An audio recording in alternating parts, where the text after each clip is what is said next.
أعوذ بالله من الشيطان الرجيم. بسم الله الرحمن الرحيم.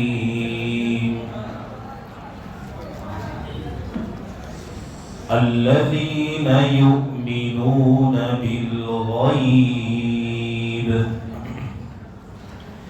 اللہ تبارک و تعالی ارشاد فرماتے ہیں کہ یہ بزرگ و برتر کتاب جس میں ذرہ برابر بھی شک نہیں ہے، یہ تقوی کی طلب کرنے والوں کے لیے، ہدایت کے طلبگاروں کے لیے ہدایت ہے۔ یہ کون لوگ ہیں؟ جو اہل تقوی ہیں، تقوی کی طلب رکھتے ہیں۔ یہ کون لوگ ہیں؟ فرمایا وہ لوگ ہیں جو غیب پر ایمان لاتے ہیں، غیب پر ایمان لاتے ہیں۔ تو ایمان کے معنی ہے یقین کرنا، اور غیب کے معنی ہے ان باتوں پر یقین کرنا جن کو ہم نے دیکھا نہیں اور دنیا میں دیکھ بھی نہیں سکتے، ان چیزوں پر یقین رکھنا۔ اسی لیے اس کی ایک تشریح میں لکھا کہ کسی کی بات کو کسی کے بھروسے پر مان لینا، کسی کی بات کو کسی کے بھروسے پر بن دیکھے مان لینا، یہ غیب ہے، ایمان بالغیب۔ شریعت میں رسول اللہ صلی اللہ علیہ وسلم کی خبر کو محض رسول اللہ صلی اللہ علیہ وسلم کے بھروسے پر، کہ انہوں نے خبر دی ہے، اللہ کے حبیب کے بھروسے پر بن دیکھے مان لینا، یہ ایمان ہے، بغیر دیکھے ماننا۔ غیب کس کو کہتے ہیں؟ غیب کیا ہے؟ جو دکھتا نہیں ہے ہمیں۔ جنت ہے، کہاں دکھ رہی ہے؟ دوزخ ہے، وہ ہمیں دکھتی نہیں، لیکن ہم اس کو مانتے ہیں، اس لیے کہ ہمارے سرکار محمد رسول اللہ صلی اللہ علیہ وسلم نے فرمایا ہے کہ الجنت حق والنار حق، جنت حق ہے، جہنم حق ہے، تو اس کو مان لینا۔ فرشتے، آج ہم میں سے ہر ایک کے ساتھ دو فرشتے ہیں۔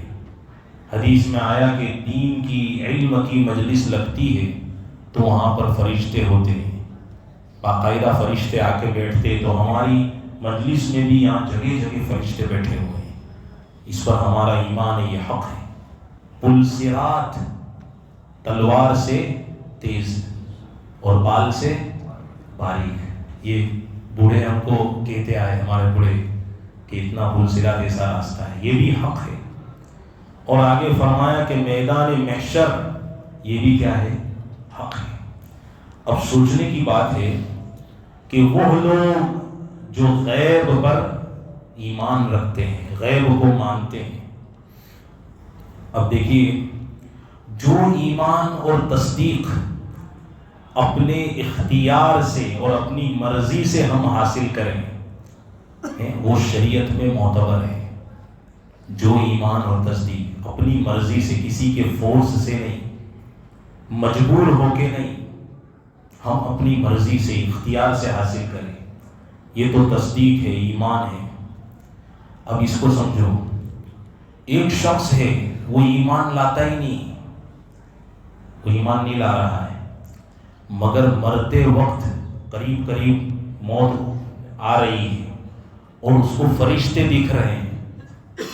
یہ فرشتے مردے کے ارد گرد چکر لگاتے، جب موت روح نکلتی تو اس نے دیکھا، ہاں میں سنتا تھا علماء سے کہ فرشتے حق ہے، تو فوراً پڑھ رہا ہے لا الہ الا اللہ۔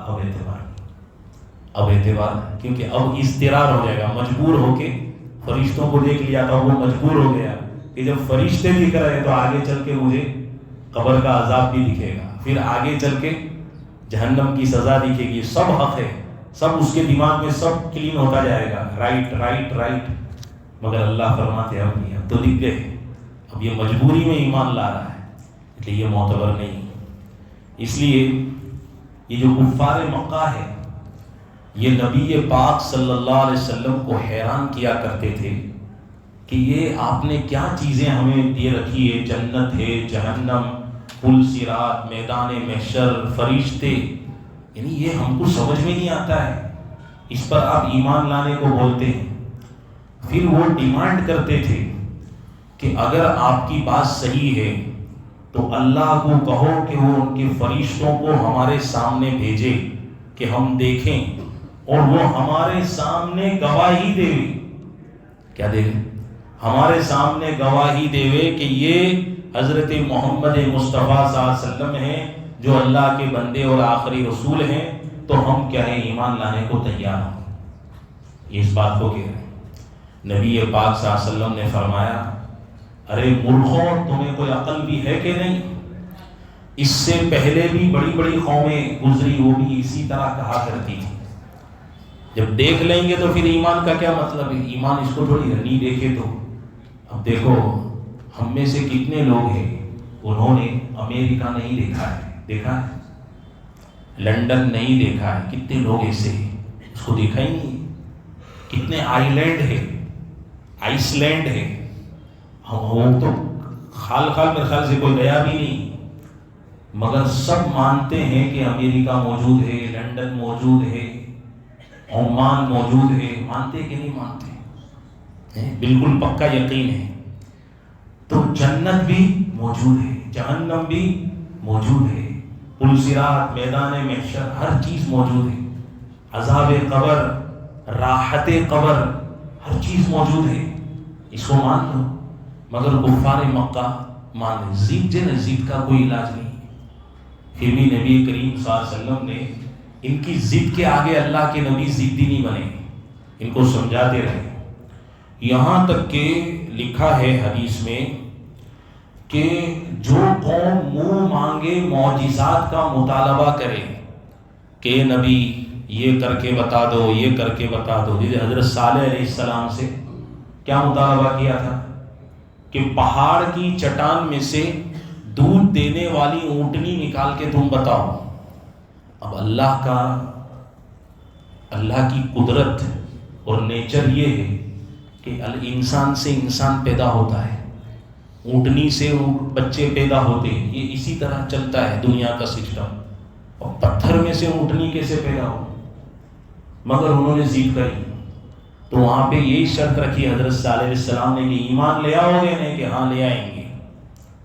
تو معجزہ ظاہر ہوا، چٹان پھٹی اور اونٹنی ظاہر ہو گئی۔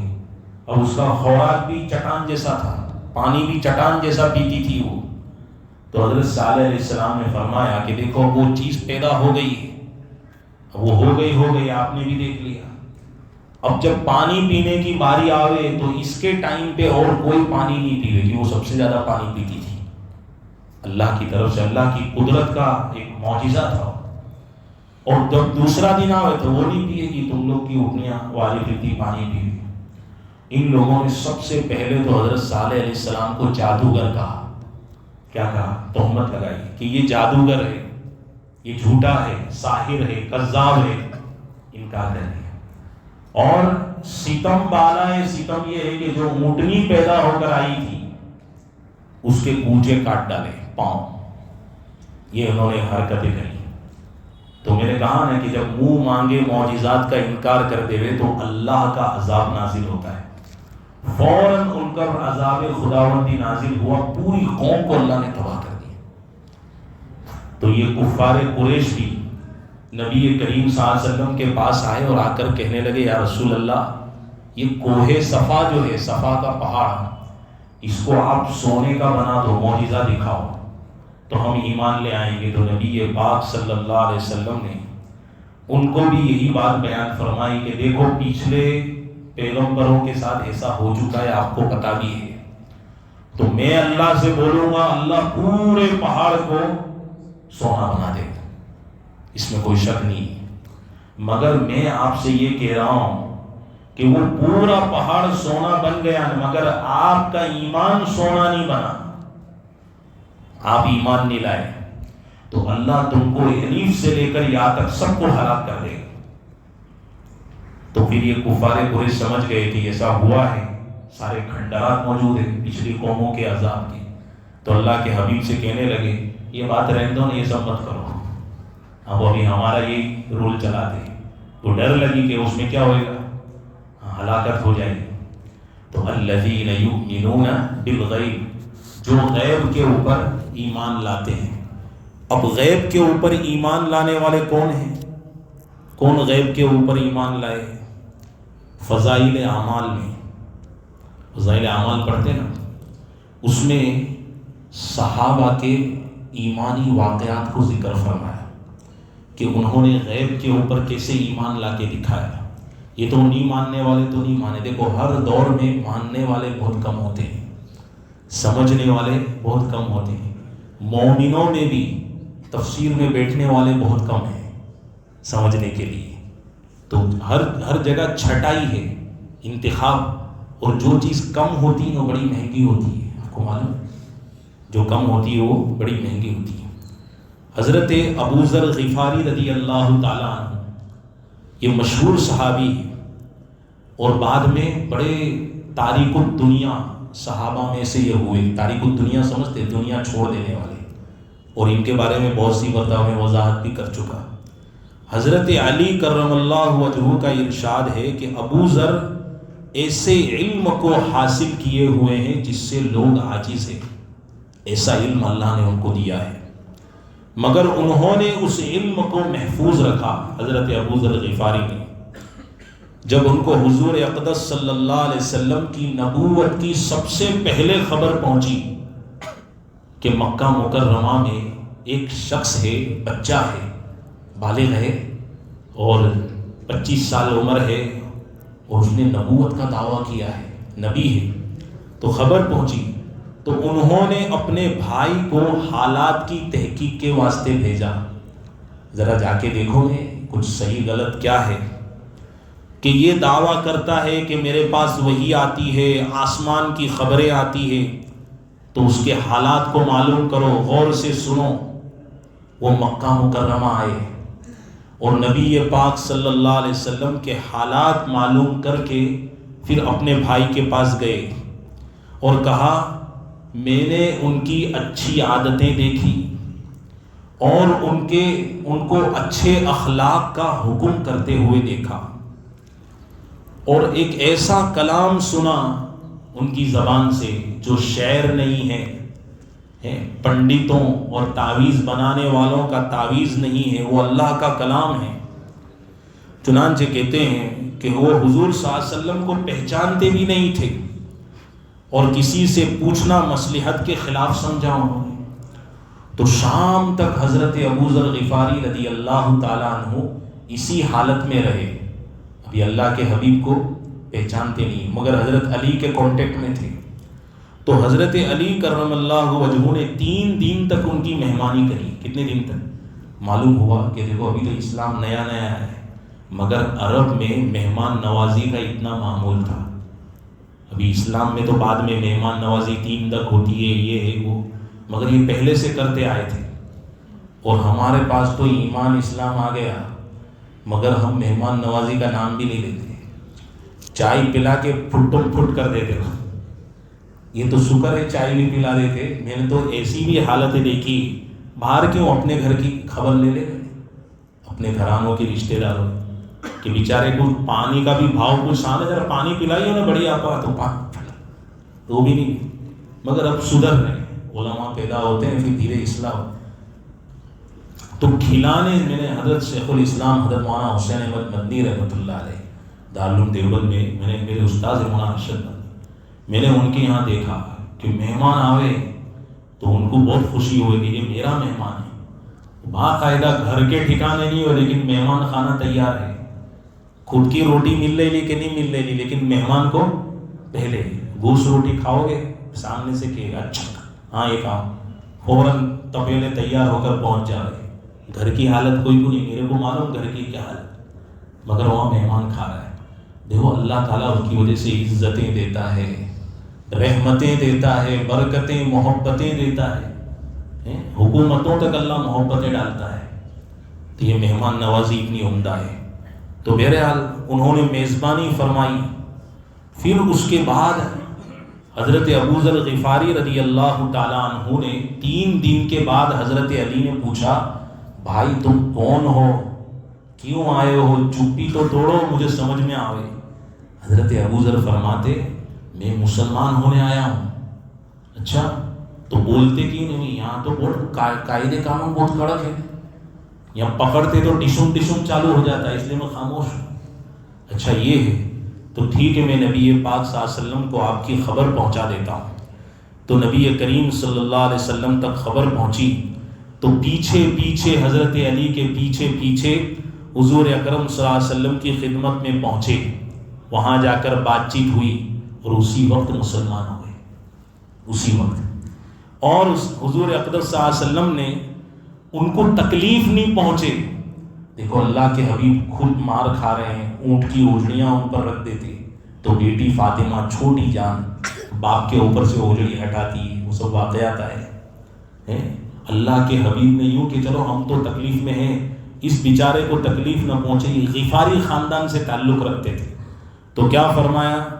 یوں فرمایا کہ بھائی یہاں پہ ڈشم ڈشم چلا کرتا ہے تو آپ اپنے اسلام کو ظاہر مت کرنا یہاں پہ، اور چپکے سے اپنی قوم میں چلے جاؤ، جب ہمارا غلبہ ہوگا، فتح ہوگی، ابھی ہم دبے گئے، جب ہم ظاہر ہوں گے، فتح ہوگی، اس وقت تم یہاں میرے پاس چلے آنا۔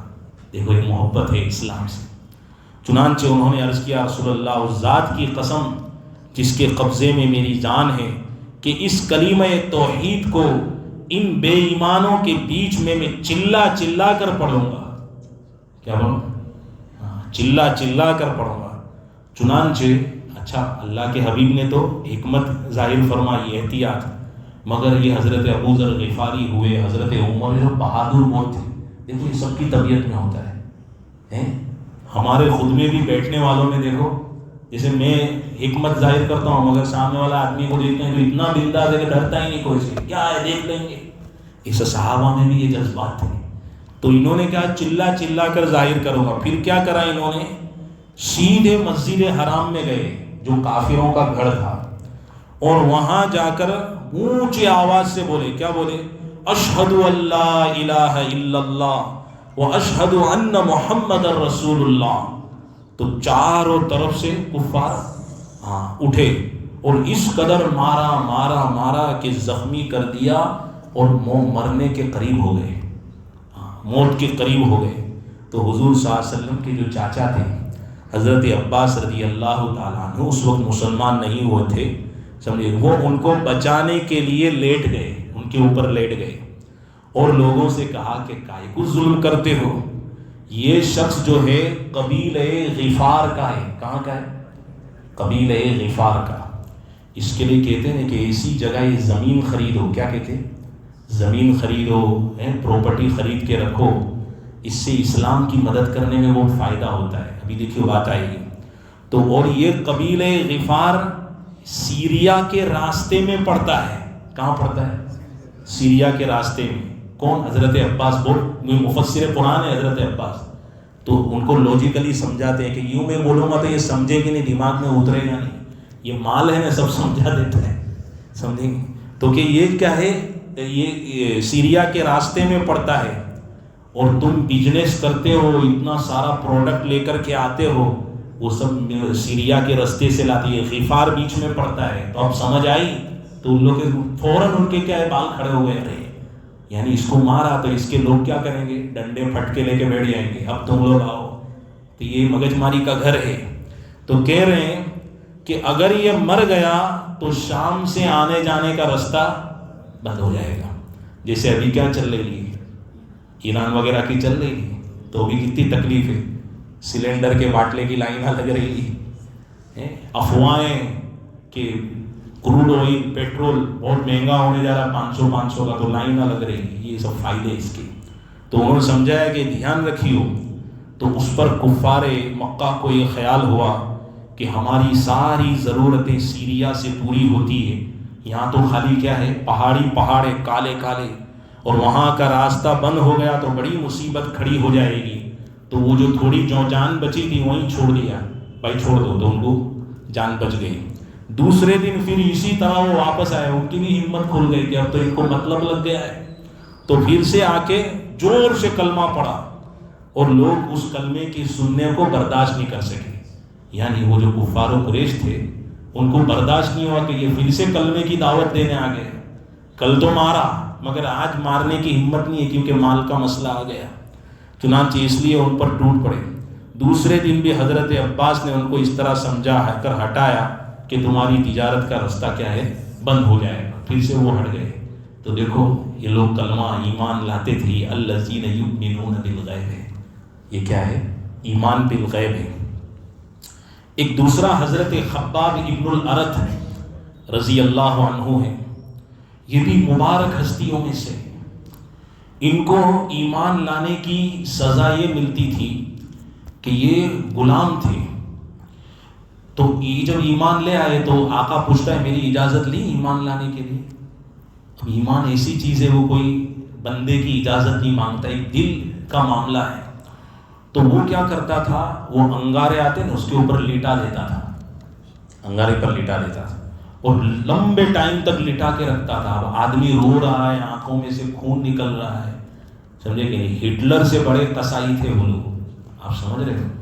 اتنی تکلیفیں دی مگر انہوں نے امتحان کے لیے اپنے آپ کو پیش کر دیا. اللہ کے حبیب تو تھے نہیں وہاں پہ مگر نبوت ایک دل سے جو ایمان, اس سے آپ تصور کرو کہ رسول اکرم صلی اللہ علیہ وسلم کی مجلس میں اللہ کے حبیب بیٹھتے ہوئیں گے, کتنے انوار ظاہر ہوتے ہوں گے, کتنی برکتیں ظاہر ہیں. صحابہ اسی لیے تو کیا صحابہ کیا بن گئے تھے, وہ جو جہالت کے بت قدوں میں پیدا ہوئے اور کنٹری کے کنٹریاں بڑے بڑے ملک فتح کرنا ایک صحابی کے لیے مکڑی مارنے کے برابر تھا.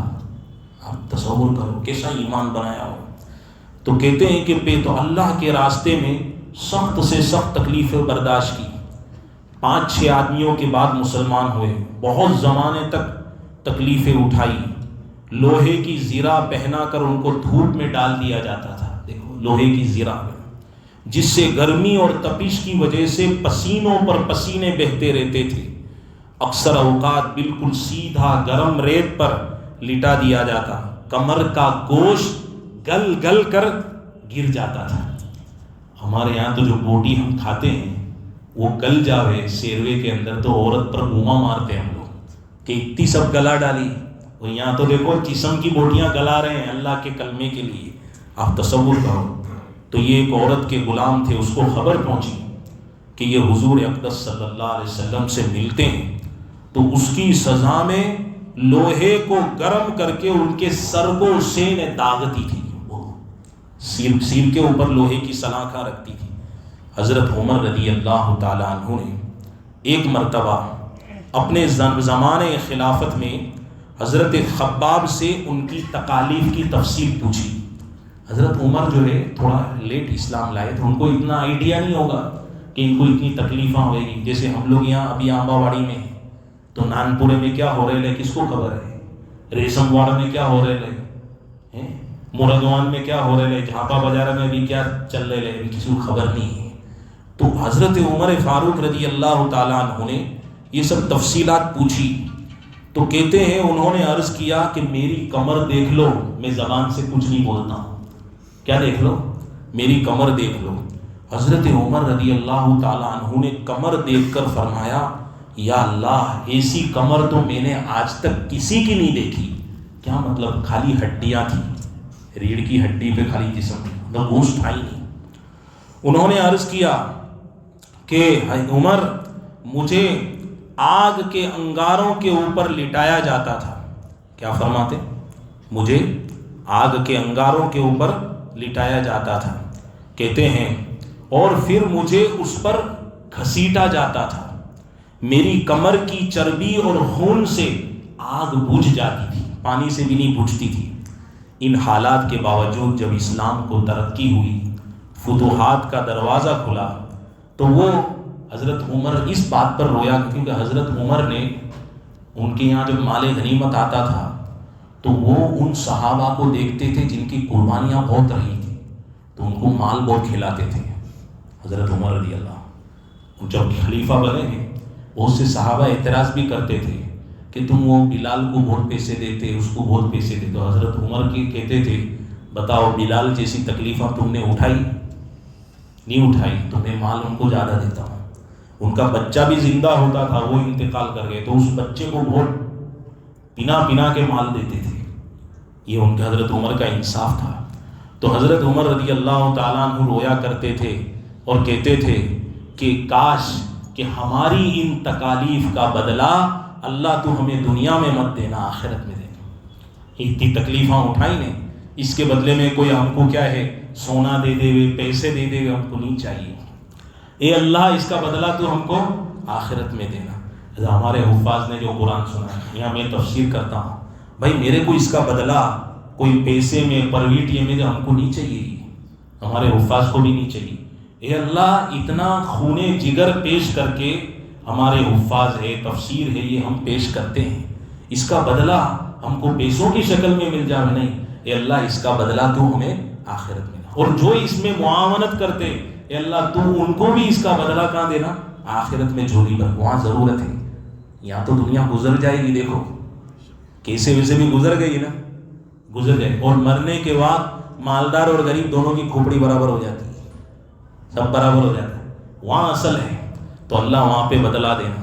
حضرت خباب کہتے ہیں کہ ایک مرتبہ حضور اقدس صلی اللہ علیہ وسلم نے خلاف عادت بہت لمبی نماز پڑھی. صحابہ نے اس کے متعلق عرض کیا تو حضور صلی اللہ علیہ وسلم نے ارشاد فرمایا کہ یہ ڈر کی نماز تھی، رغبت کی نماز تھی.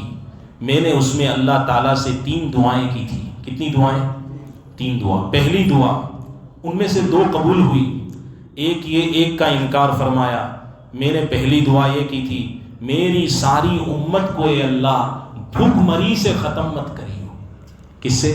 بھوک مری سمجھتے ہیں، میری امت بھوکی بھوکی مر جاوے، اس سے ختم مت کرے. اب دیکھو اتنا کریز چل رہے گئے، مگر ہمارے یہاں نان چاپ بنداس ملتی ہے، سیخ پراٹھے کباب ابھی بھی دعوت ہے میرے خیال سے، فرسٹ کلاس پیٹ بھر کے ملتی ہے. تو امت یا نبی کی دعا ہے، دیکھو نبی کے صدقے میں کھا رہے ہیں. دوسری یہ دعا دی تھی کہ ان پر کوئی ایسا دشمن مسلط مت کریو جو ان کو کمپلیٹ طور پر مٹا دے. دیکھو کب سے اللہ کے حبیب 1400 سال ہو گئے، بڑے بڑے فرعون آئے ہم کو ختم کرنے کے لیے. کتنے سب فسادات ہوئے، 2002 92 یہاں اپنے یہاں بھی دیکھ لو، اور بھی کتنے نلی اپنے یو پی کا جو فساد ہے، مراد آباد کا فساد ہے، مگر کیا مٹ گئے؟ سنا کہ اب تو ڈبل ٹیبل ہو گئے. کیا ہو گئے؟ ڈبل ٹیبل ہو گئے. تو یہ دعا تھی نبی کریم صاحب، یہ بھی قبول ہو گئی. تیسری جو دعا تھی اس کے بارے میں دوستوں ہمیں سمجھنا ہے، اس میں تفصیل بھی ہے، کبھی بیان کروں گا، ابھی سن لو خالی، کہ میری امت کو آپس میں لڑائی جھگڑوں میں مبتلا مت کریو.